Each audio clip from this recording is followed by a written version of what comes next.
उसके कुछ ऑब्जेक्टिव का हम लोग डिस्कस करेंगे। सबसे पहले बता दूं कि पिछले वर्ष की तरह इस वर्ष भी आपको लगभग डबल क्वेश्चन रहेंगे, जिसमें आपको आधा का जवाब देना है और आधा को छोड़ना है। अगर साइंस की बात करते हैं तो साइंस में आपको 80 नंबर का प्रैक्टिकल 80 नंबर का एग्ज़ाम होता है और 20 नंबर का प्रैक्टिकल होता है स्कूल में। तो 80 नंबर में आपको 40 नंबर ऑब्जेक्टिव रहेंगे जो OMR पर आपको घसना पड़ेगा और 40 नंबर सब्जेक्टिव रहेंगे। तो 40 को ऑब्जेक्टिव रहेंगे, उसमें 80 को क्वेश्चन रहेंगे, 80 ऑब्जेक्टिव, जिसमें आपको 40 को जवाब देना है। तो अगर बात करते हैं तो ये तो आप लोग जानबे करते हैं। तो हम सीधे चलते हैं क्वेश्चन की ओर। यहाँ पे लिखा है कि प्रश्न संख्या 1 से 80 तक वस्तुनिष्ठ प्रश्न है। इसमें किसी आपको 40 का जवाब देना है। हम लोग सबसे पहले ऑब्जेक्टिव आ गया। सबसे पहले ऑब्जेक्टिव की अगर बात करते हैं तो बहुत ही आसान है, आप लोग पढ़े होंगे तो जानते होंगे। लिखा है निम्नलिखित में किसका अपर्तनांक अधिक होता है। तो जहाँ तक बात है इसका सही ऑप्शन होगा ऑप्शन नंबर बी, हीरा। क्या होगा? ऑप्शन नंबर बी, हीरा। लगा आपको डी मार दिया है, लेकिन हीरा होगा। क्या होगा? हीरा। 2.42। हीरा का अपर्तनांक कितना होता है? 2.42। अगला क्वेश्चन है, नेक्स्ट क्वेश्चन। अवतल दर्पण की फोकस दूरी होती है धनात्मक। धनात्मक अवतल दर्पण की फोकस दूरी क्या होती है? धनात्मक। किसी लेंस में मुख्य फोकस की संख्या कितनी होती है? 2। किसी लेंस में मुख्य फोकस की संख्या कितनी होती है? 2। अगला क्वेश्चन की बात करते हैं तो अगला क्वेश्चन इधर था, दाढ़ी बनाने में कौन सा दर्पण का उपयोग होता है? ऑप्शन दिया है तो अवतल दर्पण। दाढ़ी बनाने में किस दर्पण का उपयोग होता है? अवतल दर्पण। आगे लिखा है अवतल दर्पण की फोकस दूरी f एवं उसकी वक्रता त्रिज्या r के बीच संबंध होता है। f बराबर r/2। क्या होता है दोस्तों? f बराबर r/2। आगे है निम्नलिखित में किस लेंस को अभिसारी लेंस कहा जाता है? हम लेंस की बात करते हैं तो उत्तल लेंस को अभिसारी लेंस कहा जाता है, जबकि अवतल लेंस को अपसारी लेंस कहा जाता है।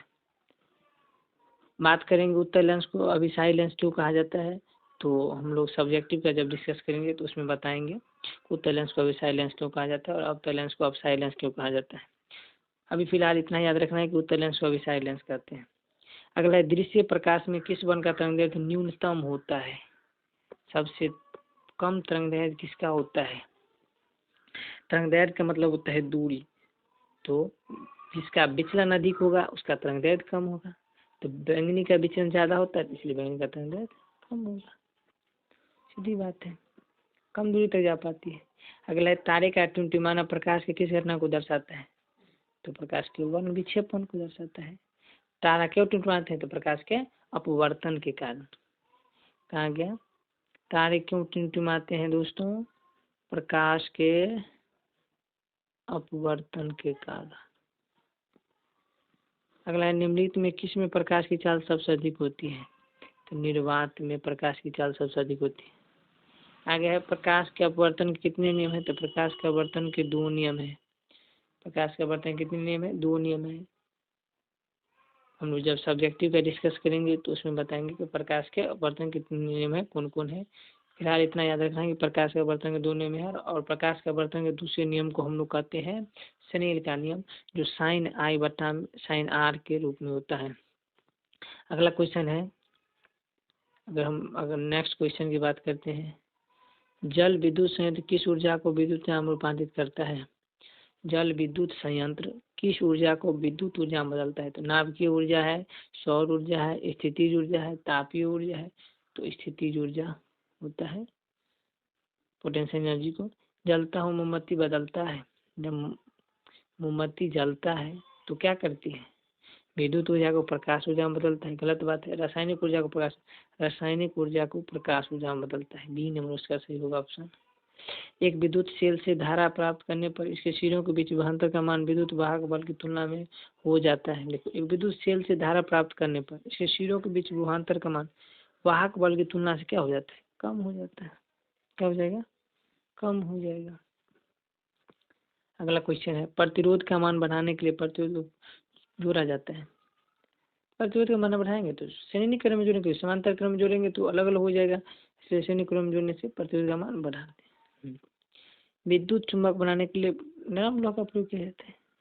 विद्युत चुम्बक बनाने के लिए प्राकृतिक का उपयोग करते हैं, नरम लोहा का प्रयोग किया जाता है। अगला, उच्चतर ताप पर कौन सी प्रक्रिया पूरी की जाती है? उच्चतर ताप के नाम के बिलिंग विखंडन, नाम के संलग्न, दोनों होगा इसमें, ए और बी दोनों होगा। अगला हम क्वेश्चन की बात करते हैं तो आगे लिखा है, सौर ऊर्जा को सीधे विद्युत में बदलने वाले उपयोग करते हैं, सौर सेल करते हैं। क्या कहते हैं? सौर सेल करते हैं। पवन विद्युत जनित्र में पवन की चाल कम से कम कितना होना चाहिए? 1.5 मतलब 1.5 किलोमीटर प्रति घंटा होना चाहिए। सेल का विद्युत वाहक बल है। सेल द्वारा इकाई आवेश पर लगाया गया बल, सेल द्वारा इकाई आवेश पर किया गया कार्य, विभवांतर। सेल का विद्युत इलेक्ट्रोस्टैटिक फोर्स सेल क्या है? तो सेल द्वारा इकाई आवेश पर लगाया गया बल, ये होगा इसका सही ऑप्शन। 16 number question. आगे लिखा है, घरेलू परिपथ में मुख्य रूप से किसकी आपूर्ति होती है? तो घरेलू में कौन आता है? अल्टरनेट एसी करंट आता है, डीसी थोड़ी ना, प्रतिवर्ती धारा होता है। हाँ, चलिए इसमें वर्ण विक्षेपण असंभव है। वर्ण विक्षेपण कहाँ हो नहीं सकता है? फाइबर में नहीं हो सकता है, निर्वात में होगा, कांच में होगा, जल में होगा। वायु में रखा एक कांच का प्रिज्म आपतित किरण को मोड़ देती है। तो वायु में रखा एक कांच का प्रिज्म अपने आधार की ओर मुड़ेगा। प्रिज्म जब भी बोलेगा तो अपने आधार की ओर मुड़ेगा। समझ गए? नेक्स्ट क्वेश्चन की बात करते हैं। आगे है सब केमिस्ट्री का क्वेश्चन आगे। तो लिखा है 2Z + O2 = 2Z। किस प्रकार की विक्रिया है? तो यहाँ पे देख रहे हैं विस्थापन अभिक्रिया, क्या अपघटन अभिक्रिया, अवक्षेपण अभिक्रिया, उपसेन। यहाँ पे देख रहे हैं दो मिलकर के एक नए यौगिक बना रहे हैं, नहीं देख रहे हैं तो इसको हम लोग कहेंगे अवक्षेपण अभिक्रिया। आखिर खाने वाले सोडा का रासायनिक सूत्र होता है, खाने वाले सोडा का रासायनिक सूत्र NaSCO3। कमरे के ताप पर द्रव की अवस्था में रहने वाले धातु है, सोडियम होता है। अब रासायनिक शून्य समूह का तत्व है, हाइड्रोजन है। कौन है? हाइड्रोजन है। हम नेक्स्ट की बात करते हैं तो हम लोग जो है ना नेक्स्ट की यहाँ पे लिखा सोडियम कार्बोनेट जलीय विलयन में मेथिल ऑरेंज का विलयन मिलाने पर विलयन का रंग परिवर्तन होकर तो कैसा हो जाता है? पीला हो जाता है। ग्लोबल वार्मिंग के लिए उत्तरदायी गैस CO2। गंधक का परमाणु संख्या कितना होता है? 16 होता है। गंधक का परमाणु संख्या 16 होता है। अम्ल का जलीय विलयन विद्युत का संचालन करती है क्योंकि आयनित होते हैं, एकदम सही बात है। अधिकतर धातु का ऑक्साइड होते हैं और धातुओं का ऑक्साइड भास्मिक अम्लीय, धातु का ऑक्साइड क्या होता है? क्षारीय। क्या होता है? सोने मिनट में कौन सी धातु मिलाकर मिश्र धातु तैयार की जाती है?